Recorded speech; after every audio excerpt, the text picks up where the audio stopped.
About that person, are we talking about, I know in the previous press conference they had mentioned Paris, or I forget what his name, is that him, is that the person? Paris is one of the witnesses to this. He did have a warrant for his arrest, but the subject that's in jail for the killing of Ms. K'Mia Simmons is a Tyron Jackasal. Are you still looking for Paris? You said there was a warrant out for his arrest? No, Paris came into the station, he was brought into the station this morning. He helped us put the last pieces of the puzzle together, so to speak. So Paris is in custody for a warrant.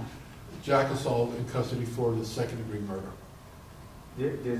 Does Mr. Jackasal have any remorse about what was done here? Does he understand the gravity that he was shooting? I mean, that's bad enough, but then he goes and takes an innocent person's life.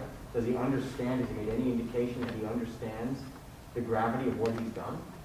I can't answer to that question because I know the detectives have spoken to him, but I don't know exactly what he told city detective. That's a great question you asked. You got to realize that over a piece of property, he killed a mother, an aunt, a sister, and he almost killed 2 babies for what? A piece of jewelry. So think about that. You asked a great question. He was killing someone over a piece of property, or since he killed someone and endangered 2 babies, a 2 and a 4-year-old. Chief, this man, obviously, who's in custody now is just 20 years old, and there seems to be a theme with the shootings that are happening here in St. Pete, where they do tend to be people that are in their 20s. What do you think about that in terms of someone who, is trying to make sure that the citizens here are safe? And some of them that I've spoken to are saying that they don't feel very safe right now because they don't know what could happen when they leave their house. And I think what the mayor and I both said, it's time for people to put the guns down and to have a conversation. There's always going to be some type of conflict, but you can't end these conflicts by saying, I'm going to go home and get my gun and I'm going to shoot you because you took a piece of property from me, or I don't like what you said that day. So again, none of these, shouldn't say random, none of these shootings are random. There are people that are targeting other people. But this one, he targeted one person and he shot someone else. And that just shows you what we keep talking about. Once that bullet leaves the gun, it doesn't have a name to it. So you think that you're shooting at me because you got a beef with me, you're shooting at someone else. And like I said, I still think about what the detective told me. He shot into a car and there were 2 babies in the car. He could have killed these 2 babies over what? And let's think about that. Over what? Those 2 kids lost their mother. Over what? When we talk about South St. Pete, are we doing, or is the police department doing anything in terms of stepping up patrols to make sure that that area is safer and that we try to mitigate some of this gun violence from happening? Yes, we are. So we're working with the community. The community's helping us, and we've added more uniform present, more detectives present into that community because we want to make sure people know that it is a safe community to walk in and to work in.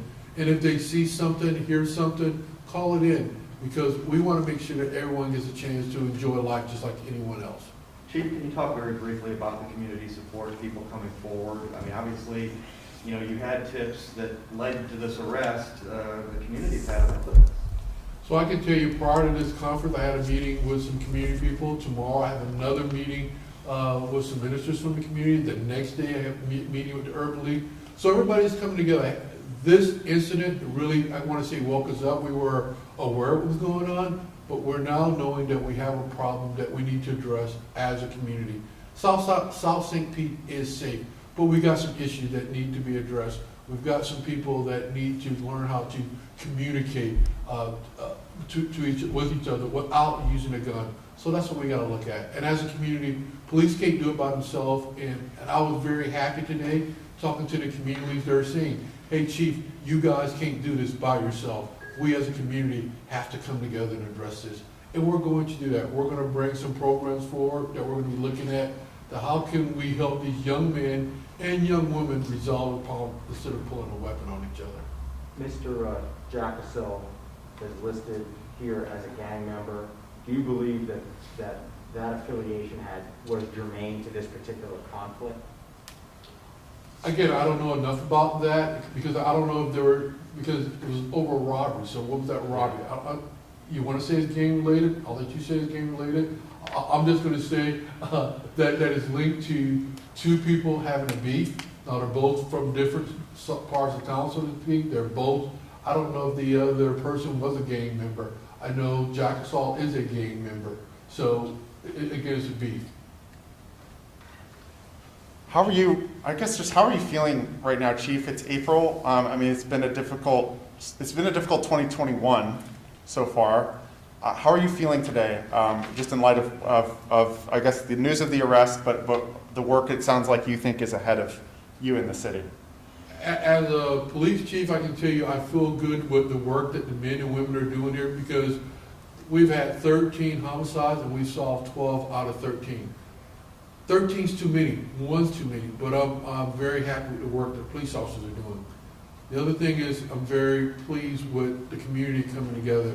We got a long year ahead of us. We've got to come up with some plans. We've got to come up with some solutions to turn this around, and we have turned this around.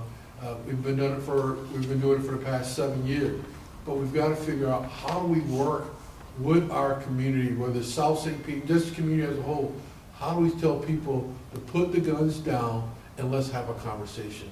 So we're going to continue to work on that. We're going to continue to try to educate our youth. We're going to continue to see what program we can bring in for conflict. Just as a group, what are we going to do? What's our next step? Because we can't just be happy that we solved these homicides. We got to look at what caused these homicides. Chief, I know your answer to this, but when you see stuff like this, is it worth it to you? Is it worth it to really go through something like this at just 20 years old and end up in jail? No, and again, I said earlier, there's two families that are hurt here. You got the family that lost, again, their daughter, their sister, their mom, and then you got a family that lost their son. He's gone. Whether he have children, I don't know or not, but this guy that took this lady's life, he's gone. Now that family has to deal with that. That mom or dad got to deal with, my son's now in prison. I may or may not see him again. So when people are committing crime, they got to think about that. There's two families that get hurt every time something like this happens. And we as a community have to figure out how we're going to start healing, and we are doing that, but how we're going to start preventing this, because we are hurting families out there. Anybody else? Thank you. And just if you can put a push out for more information on Emily Groth's shooting. Yes. That's really the last one we have to resolve this year, and we welcome any tips and information we can from the community. Are you able to talk about that, Chief, just for a quick second? Sure. So again, like I said, we've solved 12 out of 13. The one we want to solve now is Ms. Emily Groth. And that's the lady that was killed on Easter Sunday. And we're asking anyone, just like you did with this case, anyone having any information about what happened tonight, please call our TIP 411 line, call our non-emergency number, but please help us do the same thing now. Help us find justice for Emily Groth. Thank you. Thank you, Chief.